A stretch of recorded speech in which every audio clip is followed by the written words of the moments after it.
November 16 பொதுக்காலம் 33ஆம் ஞாயிறு. நற்செய்தி வாசகம். லூக்கா நற்செய்தி 21ஆம் பிரிவு 5 முதல் 19 முடிய இறை வார்த்தைகள். அக்காலத்தில் கோவிலை பற்றி சிலர் பேசிக் கொண்டிருந்தனர். கவின்மிகு கற்களாலும் நேர்ச்சை பொருள்களாலும் கோவில் அழகுபடுத்தப்பட்டிருக்கிறது என்று சிலர் பேசிக் கொண்டிருந்தனர். இயேசு, இவற்றையெல்லாம் பார்க்கிறீர்கள் அல்லவா? ஒரு காலம் வரும், அப்போது கற்கள் ஒன்றின் மேல் ஒன்று இராதபடி இவையெல்லாம் இடிக்கப்படும் என்றார். அவர்கள் இயேசுவிடம், போதகரே, நீர் கூறியவை எப்போது நிகழும்?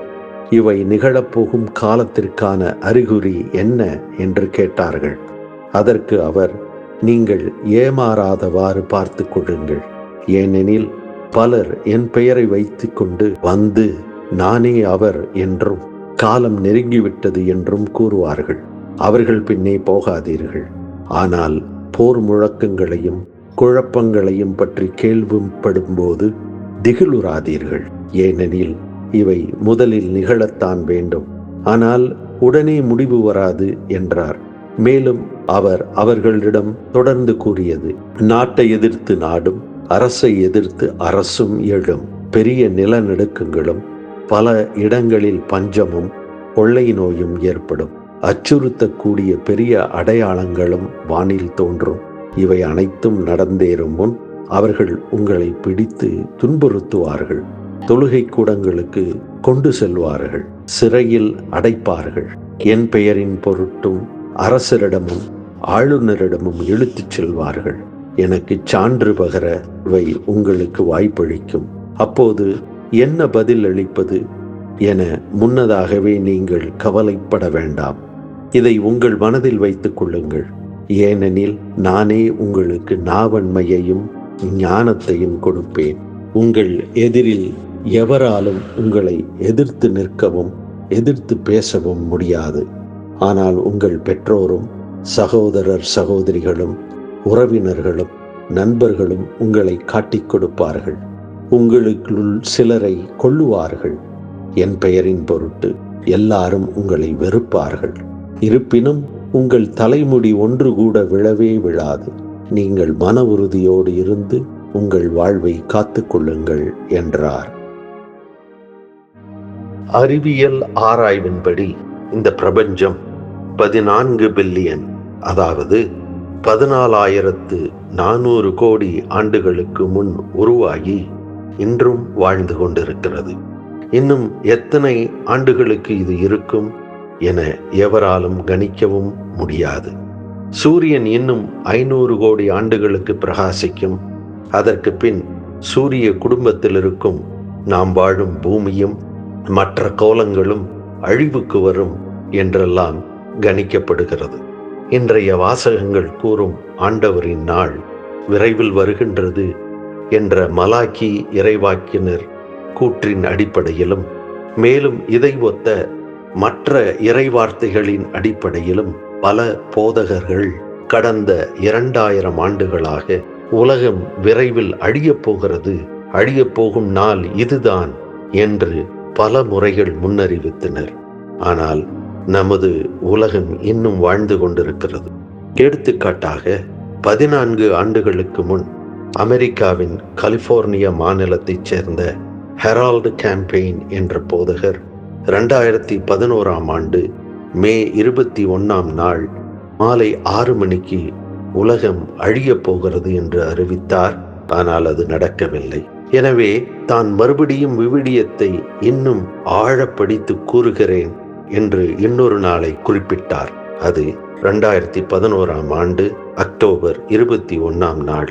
அதுதான் உலகின் இறுதி நாள் என்று அறிவித்தார். அதுவும் நடக்கவில்லை.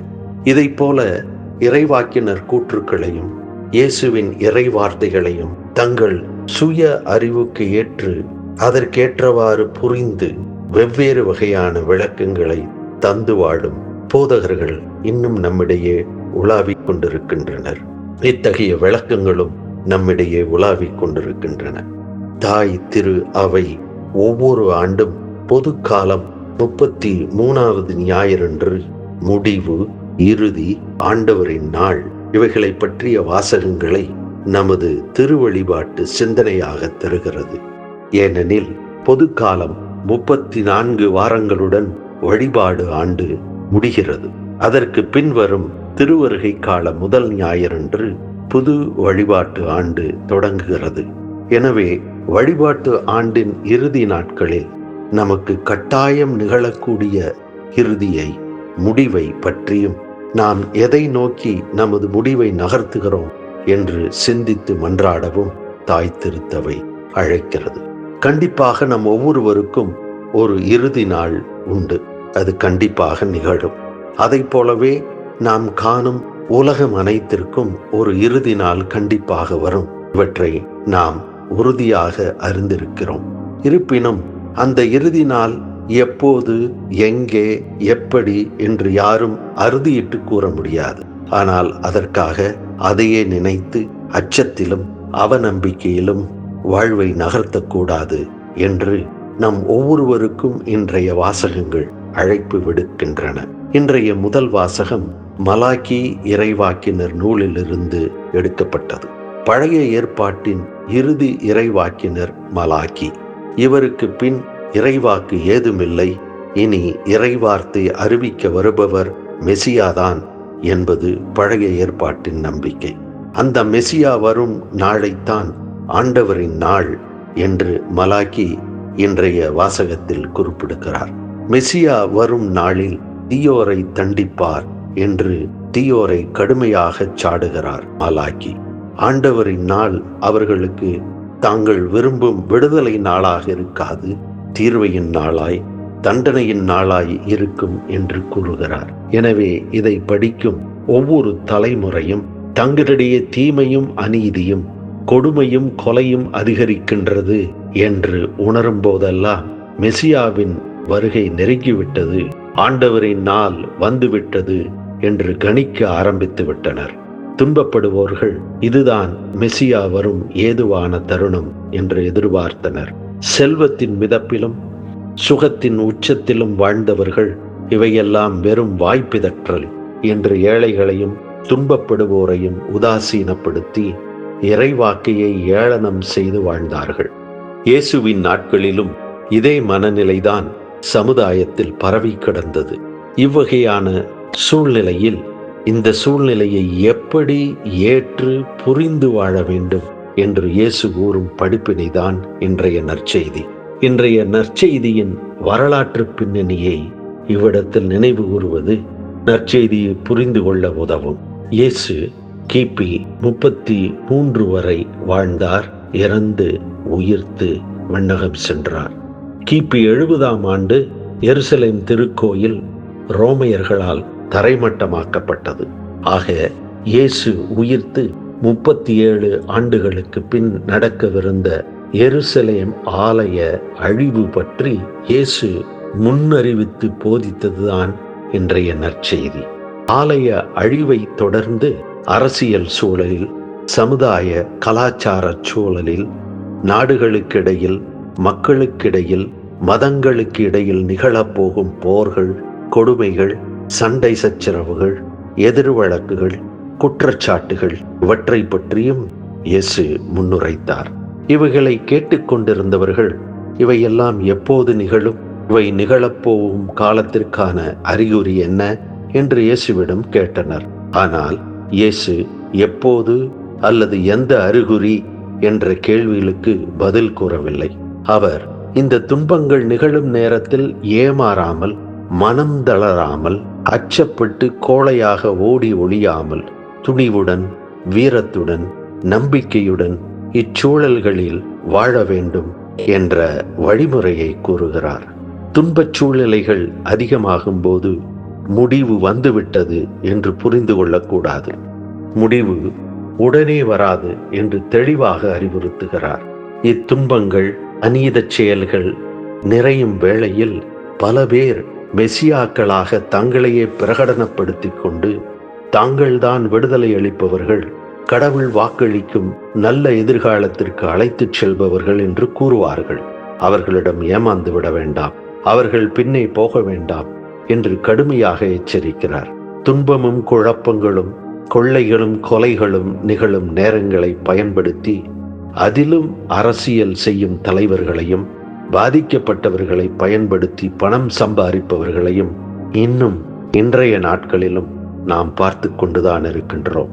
இவர்களிடம் ஏமாந்து விட வேண்டாம், இவர்கள் பின் செல்ல வேண்டாம் என்று இயேசு அன்றே எச்சரித்தார்.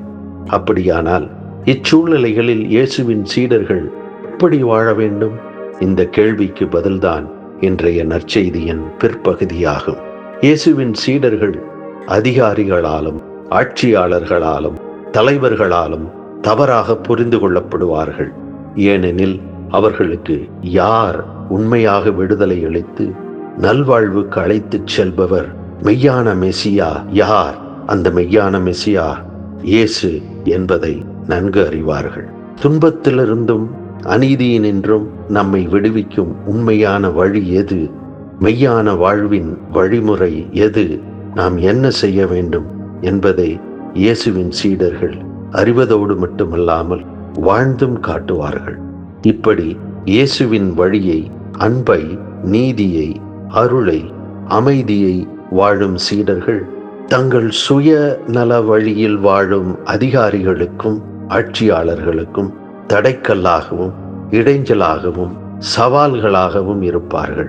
எனவே இயேசுவின் சீடர்கள் தண்டிக்கப்படுவார்கள், சிறையில் சித்திரவதைக்கு உள்ளாவார்கள். இயேசுவின் வழியை மறுதலித்து எங்கள் வழியை பின்பற்று என்று ஆட்சியாளர்களும் அதிகாரிகளும் தங்கள் வாழ்க்கை நெறியை ஆதரிக்கச் சொல்லி சீடர்களை துன்புறுத்தி, சாவை காட்டி அச்சுறுத்தி அவர்களை பணிய வைக்க முயல்வார்கள்.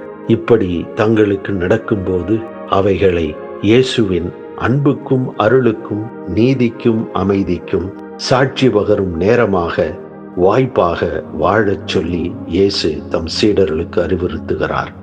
மேலும் அந்த நேரங்களை அச்சமின்றி நம்பிக்கையுடன் வாழ தேவையான துணிவையும், பாதுகாப்பையும், நாவன்மையையும், ஞானத்தையும் அவர் தம் சீடர்களுக்கு தருவதாக உறுதியளிக்கிறார். தங்களுடைய சொந்த உறவுகளை, அதாவது தாய் தந்தையர், சகோதர சகோதரிகள், நண்பர்கள், இவர்களை போன்ற நெருங்கிய உறவுகளை சீடர்களை காட்டிக் கொடுக்கும் அளவுக்கு அநீதியும், துன்பமும், பொய்யும், புரட்டும் பலுகி பெருகும் மிக கவலைக்குரிய சூழ்நிலை உருவாகும்.